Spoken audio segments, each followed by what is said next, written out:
6장 11절에서 27절까지 말씀입니다. 사사기 6장 11절에서 27절까지 말씀인데요. 조금 길어서 제가 읽도록 하겠습니다. 여호와의 사자가 아비에셀 사람 요아스에게 속한 오브라에 이르러 상스리 나무 아래 앉으니이라. 마침 요아스의 아들 기드온이 미드안 사람에게 알리지 아니하려 하여 밀을 포도주 틀에서 타작하더니 여호와의 사자가 기드온에게 나타나 이르되 큰 용사여 여호와께서 너와 함께 계시도다.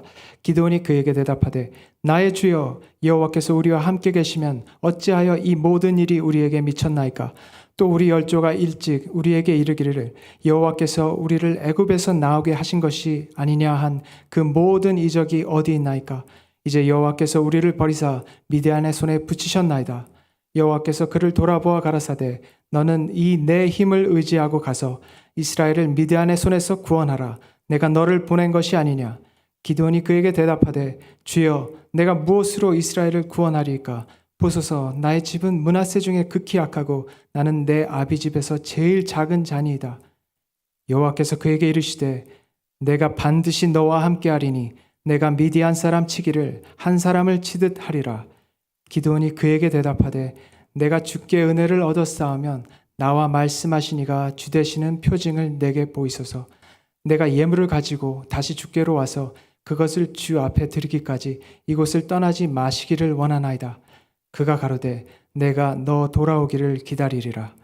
기드온이 가서 염소 새끼 하나를 준비하고 가루 한 에바로 무교 전병을 만들고 고기를 소쿠리에 담고 국을 양푼에 담아서 상수리 나무 아래 그에게로 가져다가 드리매 하나님의 사자가 그에게 이르되 고기와 무교 전병을 가져 이 반석 위에 두고 그 위에 국을 쏟으라. 기드온이 그대로 하니 여호와의 사자가 손에 잡은 지팡이 끝을 내밀어 고기와 무교 전병의 댐에 불이 반석에서 나와 고기와 무교 전병을 살랐고 여호와의 사자는 떠나서 보이지 아니한지라. 기드온이 그가 여호와의 사자인 줄 알고 가로되 슬프도소이다. 주 여호와여 내가 여호와의 사자를 대면하여 보았나이다. 여호와께서 그에게 이르시되 너는 안심하라. 두려워 말라. 죽지 아니하리라 하시니라. 기드온이 여호와를 위하여 거기서 단을 쌓고 이름을 여호와 살롬이라 하였더라. 그것이 오늘까지 아비에셀 사람에게 속한 오브라에 있더라. 이날 밤에 여호와께서 기드온에게 이르시되 내 아비의 숫소 곧 7년 된 둘째 숫소를 취하고 내 아비에게 있는 바알의 단을 헐며 단 곁에 아세라 상을 찍고 또 이 견고한 성 위에 내 하나님 여호와를 위하여 규례대로 한 단을 쌓고 그 둘째 숫소를 취하여 내가 찍은 아세라 나무로 번제를 드릴지니라. 이에 기드온이 종 열을 데리고 여호와의 말씀하신 대로 행하되 아비의 가족과 그 성읍 사람들을 두려워함으로 이 일을 감히 백주에 행하지 못하고 밤에 행하니라. 아멘. 하나님 아버지 감사합니다. 오늘도 저희들을 주님의 품에 모아주시고 하나님을 예배할 수 있도록 하시며 또 변치 않은 영원한 진리의 말씀으로 우리에게 들려주시니 참으로 감사드립니다. 하나님 아버지 우리가 이 말씀을 우리의 마음에 새길 수 있기를 원합니다. 이 시대에 하나님께서 우리에게 주시고자 하는 그 메시지를 우리가 받아서 마음에 새기고 그 말씀이 우리 삶 가운데 운동하여 하나님께 영광을 돌리는 우리 노스필드 장로교회 모든 식구들 되게 하여 주시옵소서. 종은 감추시고 성령님께서만 운행하시며 영광 받으시기를 원합니다. 우리 주 예수 그리스도 이름으로 기도했습니다. 아멘. 아멘. 자, 우리 원래 해야 되는 거를 제가 좀 또 빠뜨린 것 같은데요. 노스필드 장로교회는 어떤 교회죠? 리더를 세워 파송하는 교회. 아멘. 네, 이게 잘 지금 이제 세뇌가 되신 것 같아요. 저도 그렇게 잘 할 수 있고 여러분들 잘 하시는 것 같습니다. 그리고 또 마음에 가슴에 한번 손을 얹고 같이 한번 또 고백을 해보죠. 하나님께서 저를 사랑하십니다. 저도 하나님을 사랑합니다. 하나님께서 저를 사용하기 원합니다. 아멘, 아멘. 예, 우리 고백대로 하나님께서 받으시고 응답해 주실 줄로 믿습니다. 아멘. 마스크를 끼셔가지고 제가 표정이 좀 잘 안 읽히는데 그래도 눈으로 이렇게 따뜻하게 온화하게 바라봐 주시고 계셔서 너무 좋은 것 같습니다. 계속해서 이렇게 코로나 때문에 좀 힘들긴 하지만 또 이렇게 답답함도 있긴 하지만 그래도 우리가 마음을 계속해서 사랑을 나누고 이렇게 따뜻하게 우리 교회 안에서 교제하고 또 밖으로도 흘려보내는 우리 모두가 될 수 있기를 원합니다. 오늘 말씀은 이제 사사기의 6장에 나오는 기드온에 대한 말씀입니다. 우리 목사님께서도 올해 초였나요? 그때 아마 이 기드온에 대한 말씀을 전하셨던 것 같은데 저도 성경을 이렇게 읽다가 하나님께서 이 말씀을 좀 마음에 주셔가지고 기도하면서 준비하고 나누게 되었습니다. 여러분 흥미로운 사실이 있는데요. 그 사사기 안에 되게 큰 중요한 사사들이 있고요. 또 소사사들이 있습니다. 근데 중요함에 있어서 누가 더 중요했고 중요하지 않다라고 말할 수는 없겠죠. 그렇지만 어떤 성경이 말하고 있는 그 분량 가운데 어떤 사사들은 몇 줄로 사사 누구가 몇 년 동안 통치하였더라 이렇게 짧게 언급하고 있는 사사들도 있고요. 또 그 가운데 우리가 잘 알고 있는 어떤 사사들은 성경이 더 집중해서 자세하게 이야기를 해주고 있습니다. 그게 누굴까요? 기드온 말고도 또 하나가 있는데 삼손이죠. 삼손. 그래서 기드온하고 삼손에 대한 그 기록의 분량이요 거의 비슷합니다. 그러니까 하나님께서 이 두 사람에 대해서 자세히 기록하신 이유는 이들의 삶 속에서 일어났던 그런 모습을 보면서 우리에게 주시고 싶어져 하시는 그런 메시지가 더 있기 때문에 그렇게 하신 것 같습니다. 그렇게 사사기를 다 이제 읽어보셨고 또 기드온의 이야기도 친숙하게 아시고 계실 텐데요. 사사기를 읽어보면요 거기에 그 패턴이 하나가 중요한 패턴이 보입니다. 근데 그게 뭐냐면요. 이스라엘이 하나님의 이렇게 구원을 경험해요. 근데 구원을 경험하면 이제 축복이 임하고 굉장히 평안하기 때문에 그 구원을 인조해하면서 그 안에 거하지를 못합니다. 구원이 계속되면 평안이 계속되면 어떻게 될까요? 그들의 마음이 하나님을 떠나죠, 그죠? 하나님을 배역해요. 그래서 그 배역이 계속되고요. 그러다가 그 다음에 무슨 단계로 갈까요? 심판의 단계가 와요. 고난의 단계가 옵니다. 오늘 기드온의 이 말씀에서는 하나님께서 미디안이라는 도구를 사용하셔서 이스라엘을 깨우시죠. 그래서 이 고난이 옵니다. 그럼 고난이 왔을 때 이스라엘이 또 어떻게 할까요? 잘하시는데. 기도해요. 하나님께 부르짖어요. 하나님께 다시 간구하기 시작합니다. 그렇게 하면 하나님이 그걸 들으시고 긍휼히 여기셔서 다시 간섭하시고 구원을 일으키세요. 그런데 이거 한 번 사이클을 이렇게 돌았으면 배우면 될 텐데 이 사사기 안에 이게 계속해서 반복이 됩니다. 구원과 타락과 고난과 다시 간구와 구원 이게 계속 반복되는 것을 사사기를 통해서 볼 수 있어요. 근데 그게 사사기 또 이스라엘만의 얘기는 아닌 것 같습니다. 우리가 살아가고 있는 미국을 한번 보면 어떨까요? 미국이 밟고 있는 이 영적인 사이클은 어떨까요? 한국은 또 어떨까요? 한국의 이 영적인 사이클은 그러면 이제 이 질문을 해야죠. 저와 여러분의 영적인 사이클은 어떻습니까? 지금 나는 어디에 있는지 한번 생각해 보시면 좋을 것 같아요. 그래서 계속 그것을 돌아봐야 될 것 같습니다. 그리고 내가 혹시라도 하나님으로부터 마음이 떠나 있지는 않은지, 내가 지금 부르짖어야 할 때가 아닌지 스스로 파악하고 하나님께로 돌아갈 수 있으면 좋겠습니다. 기드온이 살았던 그 당시는 그 패턴 중에 어디에 기드온과 이스라엘이 위치하고 있었을까요? 이제 여러분 감이 오셨을 거예요. 우리가 읽은 이 기드온 첫 그 기드온의 인상은 좀 초라하고요, 굉장히 겁먹고 두려워하고 있는 것 같습니다. 그가 지금 포도즙 틀을 짜는 곳에서 밀을 추수하고 있다 그렇게 얘기를 하고 있습니다.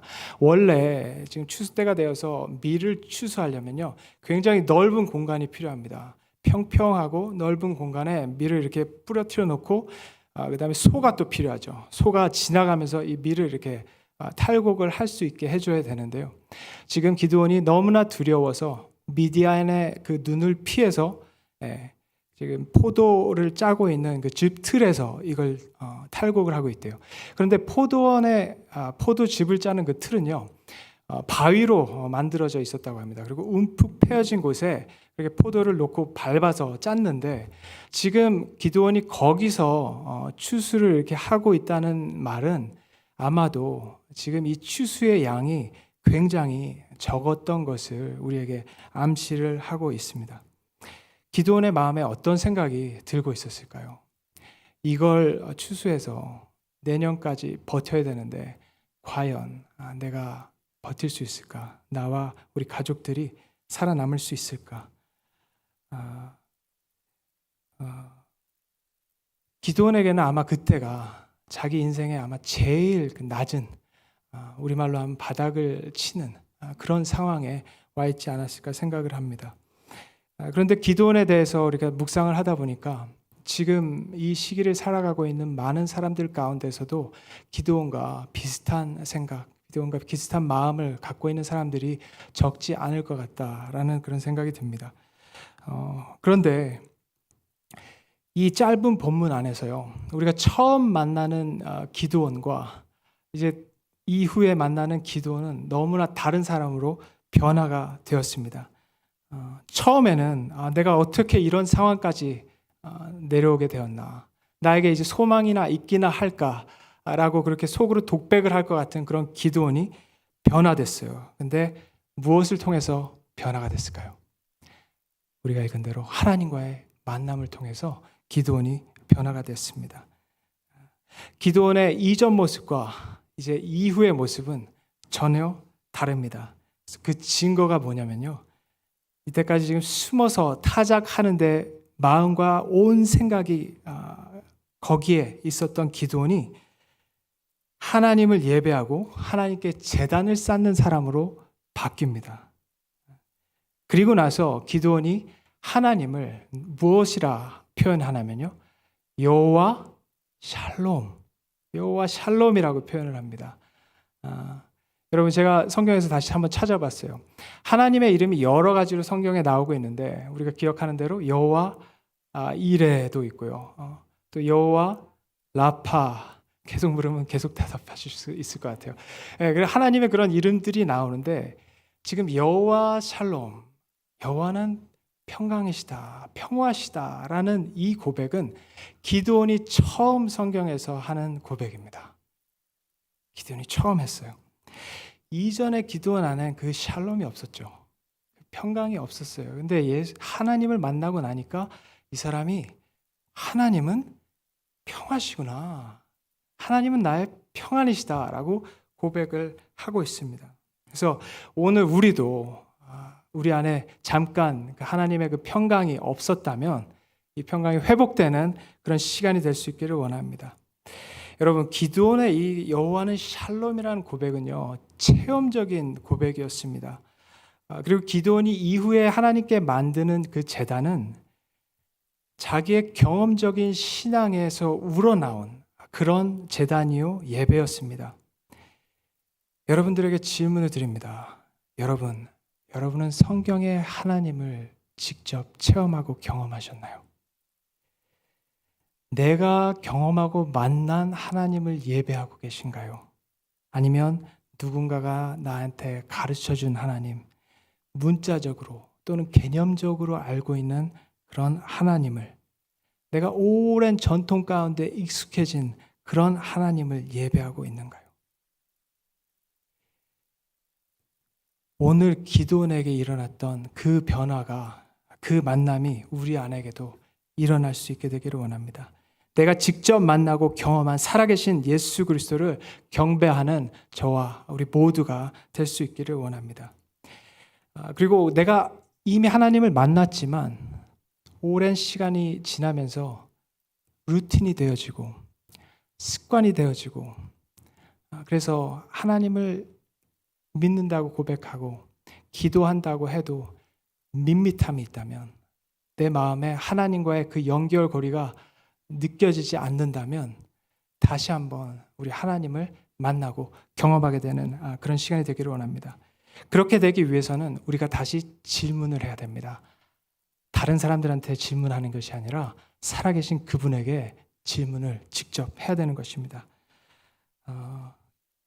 기도원이 했던 것처럼 하나님께서 만약 나와 함께 하시고 계신다면 왜 내 삶은 지금 이 모양입니까? 왜 내 신앙이 이것밖에 되지 않습니까? 라고 솔직하게 질문하기 시작해야 됩니다. 성경을 읽으면 하나님께서 살아서 운동하시고 많은 기적들을 베푸시고 지금도 예수 그리스도께서 살아계시다고 말씀하고 있는데, 그리고 사람들이 그 예수님을 만났다고 이야기하고 있는데 왜 나는 그 예수님을 경험하지 못하고 있습니까? 다른 사람들의 삶은 예수로 인해서 변화되었다고 하는데 왜 내 삶에는 그런 경험이 없습니까? 라고 솔직하게 하나님께 질문하시기를 원합니다. 그러면 하나님께서 내가 죽은 하나님이 아니라는 걸, 내가 잠자고 있는 하나님이 아니라는 걸 우리에게 말씀해 주기 시작하실 것입니다. 제가 짧게 간증을 하면요, 저도 어렸을 때부터 여러분들이 지금 이렇게 교회에 나와 앉아 계신 것처럼 늘 교회에 나갔고 교회에 빠진 날을 손에 꼽을 수가 있을 것 같습니다. 거의 없어요. 그런데 제가 20대 때에 이제 이민자의 삶이 시작이 됐습니다. 뉴질랜드로 가서 거기서 이민자로 가족들과 함께 살게 됐는데, 그때 제가 이제 그 나름대로 좀 큰 장로교회에 나갔어요. 그런데 그 장로교회에서 해가 좀 지나고 나서 문제가 생기기 시작했습니다. 그리고 교회가 갈라지는, 분열하는 그런 조짐이 생기기 시작했고 급기야는 교회가 쪼개지는 그런 일을 겪게 됐어요. 근데 그때 저는 이제 아직 어렸고 학생이었고 그럼에도 불구하고 성가대도 열심히 했었고 또 중고등부 교사로도 그렇게 섬기고 있었습니다. 그런데 그런 일들이 일어나는 걸 경험하면서 제 안에 이제 시험이 들기 시작한 거죠. 그리고 나서 말을 했습니다. 나 이제 교회 끊는다고. 그래서 동생은 그때 이제 교회 열심히 섬기고 있었는데 저는 주일마다 이제 교회 안 나가는 거예요. 시험 들었으니까. 그래서 그 시간이 이제 계속 진행이 되다가 그때 제가 그 뉴질랜드의 한 목사님을 키위 목사님을 알았는데 그분이 제가 지금 방황하고 있는 그걸 아셨어요. 근데 알매도 불구하고 저를 나무라거나 이렇게 막 질타하지 않으셨습니다. 계속 사랑으로 품어주시면서 저에게 그때만 해도 비디오 테이프가 있었어요. 블록버스터스 가면 이렇게 비디오 테이프를 빌려서 하는 시절이었는데 나한테 굉장히 좋은 그 비디오 시리즈가 있는데, 말씀 설교 시리즈가 있는데 조야 너 이거 가서 좀 볼래? 하면서 이거 주셨어요. 그래서 제가 마지 못해서 그걸 받았습니다. 이거 안 받겠다고 한 목사님 주시는데 그러면 좀 그렇잖아요. 받고 왔어요. 갖고 왔지만 집에다가 한 켠에다 그냥 버려놓고 절대 그 보지도 않았습니다. 볼 생각도 안 했어요. 근데 시간이 지나면서요, 밤에 뭐 할 것도 없고 되게 심심해가지고 뭐 할까 하다가 그 테이프 이제 눈에 들어오는 거예요. 시리즈로 한 4개인가 5개 테이프였거든요. 그래서 하나를 이제 틀기 시작했습니다. 또 봤는데 별로 그렇게 새로운 건 없었어요. 뭐 예수님은 누구신가, 기도란 무엇인가, 우리가 그 신앙의 기초적인 그런 내용들을 담은 비디오였기 때문에 제가 다 한다고 생각했어요. 이런 거 나 어렸을 때부터 교회 나갔는데 다 알지. 그러고 보고 있었어요. 근데도 또 심심하니까 다음 날 밤에 또 이걸 또 틀었습니다. 그런데 이걸 듣다 보니까 제 안에 하나 들어오는 게 있었어요. 교리적인 것들은 들어오지가 않았는데 그 목사님이 예수님에 대해서 설명을 한 다음에 예수님이 지금도 살아계십니다. 그리고 예수님께서 지금도 사람들의 삶을 변화시키고 계십니다. 라고 하면서 이 사람들의 변화된 간증들을 이렇게 얘기를 해주시는 거예요. 근데 그 얘기를 들으면서 굉장히 새롭다는 걸 느꼈습니다. 그리고 거기에 귀가 이렇게 쏠리기 시작했어요. 매료되기 시작했어요. 그 중에 하나 기억하는 간증은 굉장히 잘 나가는 젊은 부부가 있었어요. 남자가 능력도 있고 경제적인 그런 부도 있었고 잘생기고 했는데 이 부부 사이에 트러블이 생겨가지고 갈라지게 됐어요. 근데 그때는 둘 다 믿는 사람들이 아니었죠. 갈라졌는데 그때 이 남편이 예수 그리스도에 대해서 이제 배우기 시작한 거예요. 예수를 만난 거예요. 그래서 이 사람이 바뀌었어요. 이 사람이 바뀌고 나서 제일 먼저 한 게 뭐냐면 자기와 헤어진 그 와이프가 생각이 난 거예요. 근데 이 와이프는 그때 이미 다른 파트너와 동거를 하고 있었어요. 근데 남편은 알고 있었죠. 근데 이 여인과 회복하는 것보다 더 중요한 건 내 아내가 내가 만난 예수님을 만났으면 좋겠다는 그 소원이 마음 안에서 생겼다는 거죠. 그래서 그 헤어진 아내의 구원을 위해서 이 사람이 기도하기 시작했대요. 예수님께. 예수님, 다른 건 다 괜찮습니다. 그런데 그녀도 내가 만난 예수님을 경험할 수 있게 되기를 원합니다. 계속 기도하기 시작했대요. 그런데 그 기도하는 동안에 하나님께서 이 아내의 마음을 움직이셔서 이 여인이 말씀이 있는 자리에 나오게 되고 거기서 예수님을 만나게 됐대요. 그리고 그때만 해도 파트너가 있어서 결혼을 하지 않고 동거하고 있었는데 이 여인이 내가 죄 가운데 있다는 것을 스스로 하나님 앞에서 그냥 깨달은 거예요. 그래서 중간에도 많은 그런 일들이 있었지만 이 두 사람들이 아름답게 결합을 해서 주님 안에서 한 몸을 이루고 주님을 섬기는 그런 커플로 변화됐다는 이런 수어도 없는 간증들을 계속 하는 거예요. 그래서 그 간증을 들으면서 제 안에도 소원이 생겨나기 시작했습니다. 예수님이 지금 정말 살아 계시다면 이 테이프에서 내가 들은 것처럼 정말 살아서 역사하고 계시다면 사람들을 그렇게 바꿀 수 있다면 내 안에도 들어와서 나를 바꿔주십시오 라는 기도를 제 침대 대자로 누워서 밤에 잘 때 했어요. 그러고 나서 다음날 아침이 됐는데 아침에 제가 눈을 이렇게 딱 뜰 때요 제 얼굴에 미소가 싹 올라오는 거예요. 근데 전 그때만 해도 밤의 사람이었습니다. 아침이 오면 왜 아침이 돼서 이렇게 나를 귀찮게 하는가. 아침이 싫었어요. 아침이 기다려지지가 않았습니다. 그런데 제 얼굴에서 미소가 나면서 딱 깨달았죠. 예수님이 내 기도 들으셨구나. 예수님께서 내 안에 오셨구나 라는 그 경험을 하고 나서 그때부터 계속해서 주님과 어떤 때는 또 넘어지기도 하고 실족하기도 하지만 주님과 동행을 하고 있습니다. 기드온이 하나님께 진지하게 질문하기 시작했을 때 하나님께서 그를 만나주세요. 기드온이 근데 오해하고 있었던 것이 있습니다. 기드온은 하나님이 이스라엘을 떠나셨고 하나님이 우리를 버렸다고 생각을 했는데 정작 하나님을 버린 건 자신과 자기의 집안과 이스라엘이 하나님을 버렸다는 사실을 깨닫지를 못하고 있었어요. 근데 그럼에도 불구하고 하나님은 여전히 그들과 함께 하시면서 그들의 마음이 온전히 주님께로 돌아오기를 기다리고 계셨다는 사실이죠. 뒤에 오늘 읽진 않았는데 뒤에 기드온의 이야기를 보면요. 기드온의 집안이 어떤 집안이었는지 아세요? 대단한 집안이었습니다. 그의 아버지가 그 마을, 그 족속을 대표하면서 바알을 섬기는 그런 집안이었어요. 바알을 섬기는 그 집안의 아들인 기드온이 하나님 앞에서 왜 하나님은 우리와 함께 하지 않느냐고 자기는 지금 계속해서 우상을 섬기고 있으면서도 불구하고 하나님 왜 날 버리셨냐고 이렇게 불평을 하고 있는 거예요. 기드온이 지금 얼마나 영적인 무지와 어둠 속에 있는지를 성경은 우리한테 가르쳐주고 있습니다. 그런데 기드온이 그리고 이스라엘이 왜 이런 상태에 빠지게 되었을까요? 그건 종교적인 혼합주의 때문에 그렇게 되었습니다. 기드온이 자라온 그 배경은요. 바알과 하나님을 섬기는 그 예배가 동시에 이루어지는 그 상황 속에서 기드온은 자라고 그걸 보면서 배웠어요. 그래서 나는 하나님도 섬길 수 있고 바알도 섬길 수 있다고 믿는 거죠. 그래서 하나님께 우리는 얼마든지 하나님께 제사 드리고 섬겨왔는데 왜 하나님 우리를 떠나십니까? 우리를 도와주지 않으십니까? 라고 기도하는 것이죠. 그런데 하나님 입장에서는 그렇게 혼합적으로 다원적으로 드리고 있는 그 예배를 예배로 인정하실까요?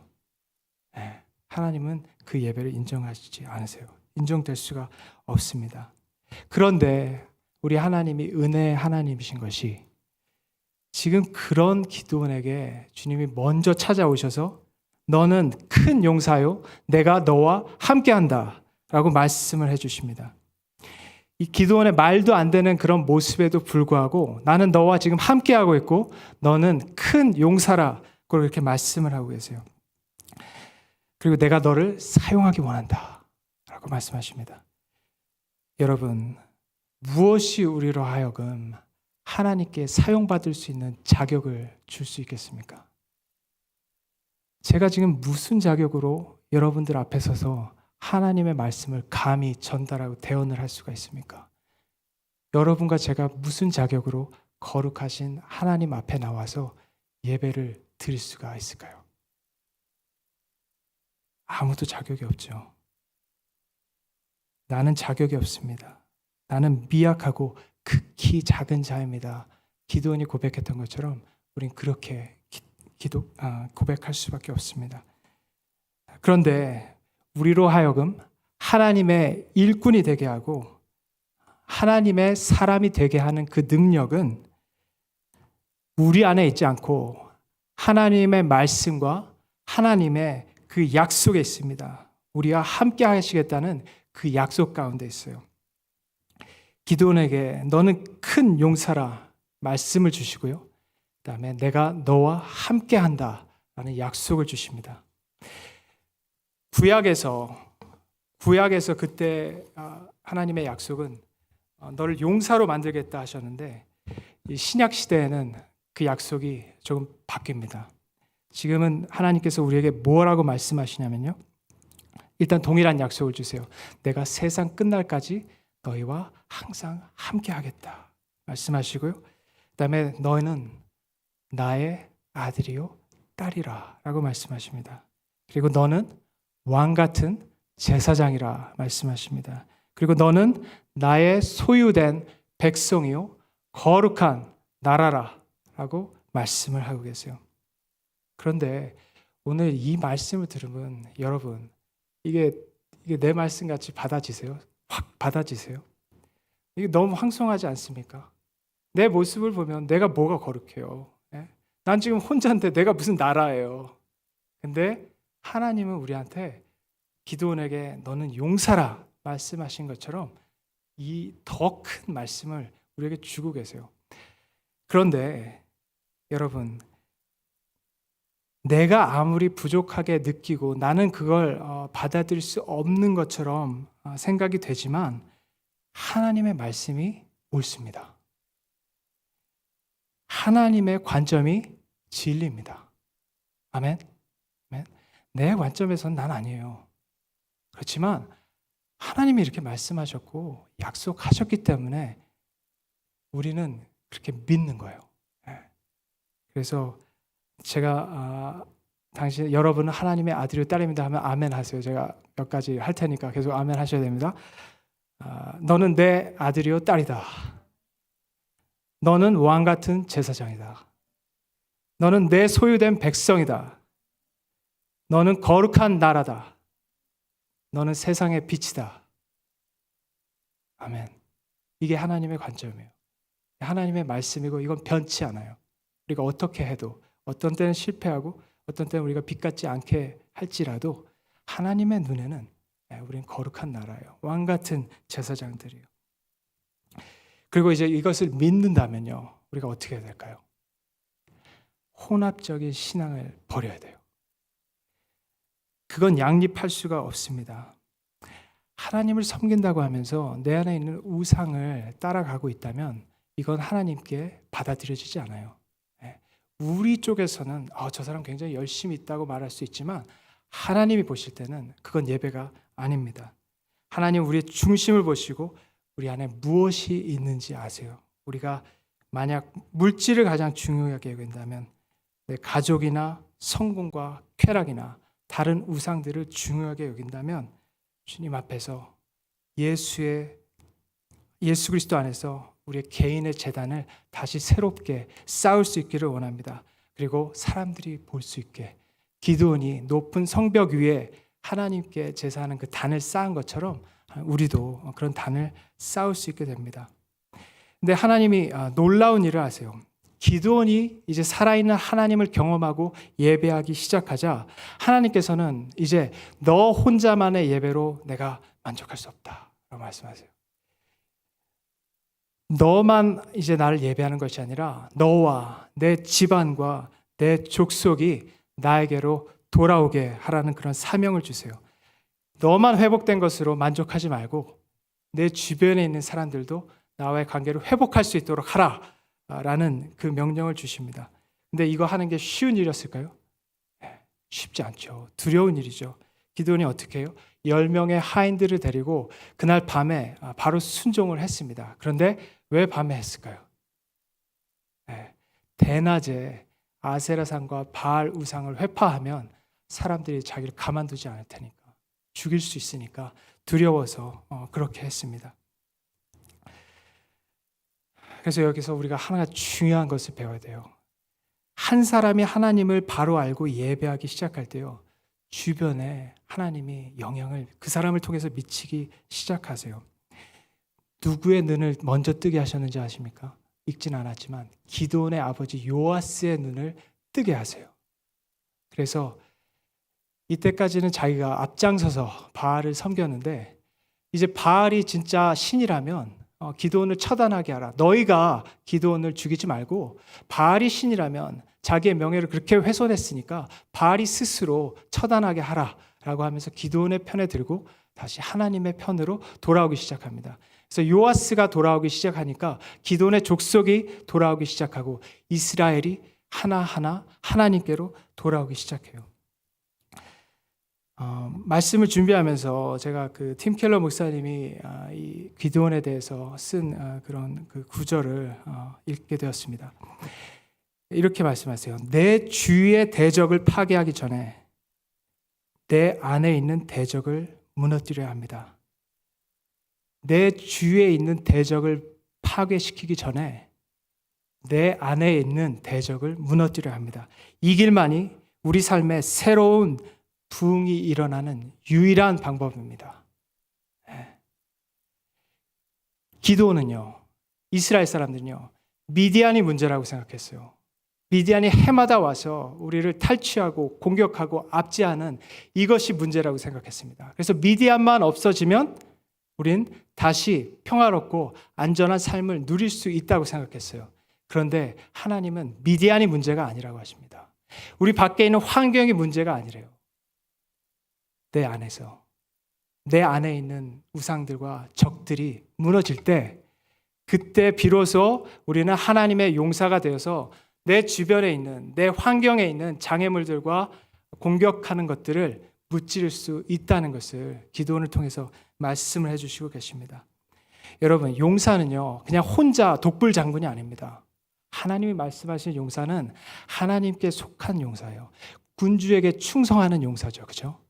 내 마음대로, 내 힘대로, 내 뜻대로 움직이는 사람이 아닙니다.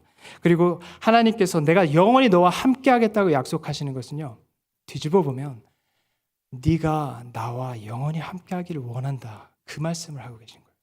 근데 이스라엘이 그걸 깨닫지 못했어요.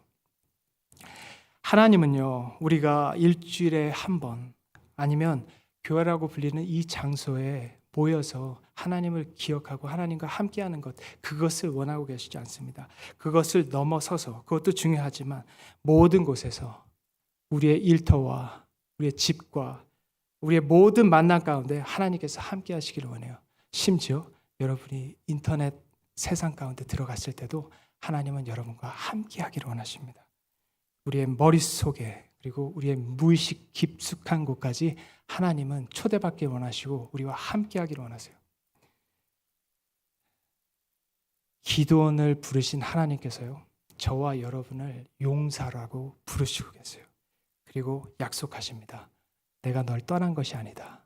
난 너와 함께한다. 다만 네가 나와 함께하길 원한다. 이 말씀을 듣고 우리가 행해야 될 첫 번째는요, 내 지금 우선순위가 무엇인가를 점검을 해야 될 것 같습니다. 기드온에게는 초라하게 그 포도즙 틀에 가서 타작하는 거, 그게 당장의 우선순위였어요. 그래서 어떻게 먹고 살 거가 다음 해를 어떻게 버틸 것인가. 그게 우선순위였어요. 그런데 그게 우선순위가 아닙니다. 우리의 우선순위는 어떻게 마음과 뜻과 힘을 다해 내 안에 하나님을 섬기는 그 제단을 견고히 할 수 있을 것인가. 그것이 우리의 우선순위입니다. 그리고 나서 내 가족과 내 주위에 있는 사람들이 분명하게 볼 수 있는 그 영적인 제단을 쌓아 올리는 것입니다. 진정으로 하나님을 여러분이 예배하기 시작하면요, 여러분 주위의 사람들을 깨울 것입니다.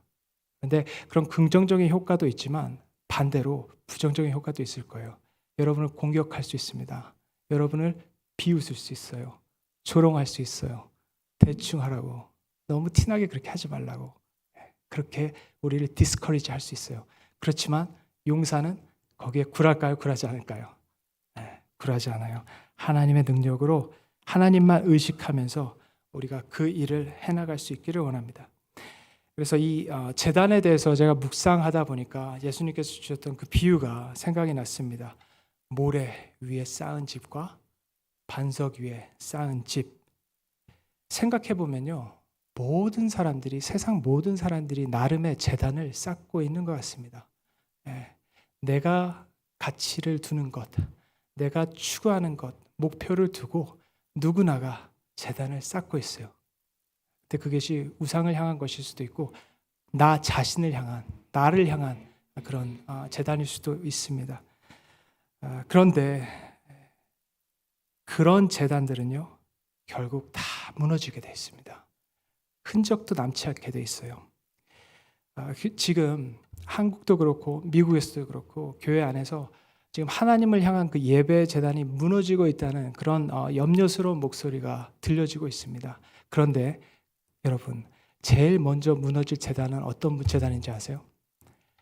혼합적인 제단이에요. 하나님과 우상을 같이 섬겼던 그런 제단들이 제일 먼저 무너지고 있습니다. 근데 그런 건 가시적으로 보이죠. 근데 하나님의 눈에서는요, 그건 처음부터 제단도 아니었어요. 그런 건 예배도 아니었어요. 그렇지만 우리가 드리고 있는, 우리가 정말 하나님 안에서, 예수 그리스도 안에서 쓰러지지 않을 그런 거룩한 제단을 지금까지 잘 드리고 있었다면 우리도 경계를 해야 됩니다. 왜냐하면 우리가 살아가고 있는 세상이 계속해서 혼합적으로 예배할 것을 권고하고 권유하고 있어요. 우리에게 시험하고 있어요. 조금씩 컴프로마이즈 하라고, 조금씩 타협하라고 우리에게 계속해서 요구하고 있습니다. 그런데 그런 요구들이 들려올 때 우리는 분별해서 그것을 단호하게 물리치고 계속해서 하나님께서 원하시는 오직 한 분만을 위한 그 제단을 쌓아 올리는 우리 모두가 될 수 있기를 원합니다. 변치 않는 반석은 오직 예수 그리스도 한 분이십니다. 그렇죠? 네. 그 반석 위에다가 우리가 제단을 쌓아 올리면 그 제단은 영원할 거예요. 그리고 우리가 지난 다음에도 그 제단이 우리의 가족들과 우리의 주변에 있던 사람들에게 하나님께로 향하게 하는 그런 표적이 될 것입니다. 그래서 지금 굉장히 힘든 때를 보내고 있지만 우리 모두가 주님께서 우리에게 주시는 그 말씀 믿음으로 아멘하고 받고요. 그리고 주님께 기억이 되는, 주님께 인정을 받는 그 제단을 계속해서 쌓아 올리는 저와 여러분이 되기를 축원합니다. 기도하겠습니다. 할렐루야. 주님 감사합니다. 오늘 이 아침에 정말 혼탁한 세대를 살아가면서 우리에게 기도원을 통해서 하나님께서 인정하시는 그 올바른 제단을 쌓을 수 있도록 격려해 주시고 일깨워 주심에 감사드립니다. 하나님께서 인정하시는 그 제단을 쌓는 우리가 되게 하여 주시옵소서.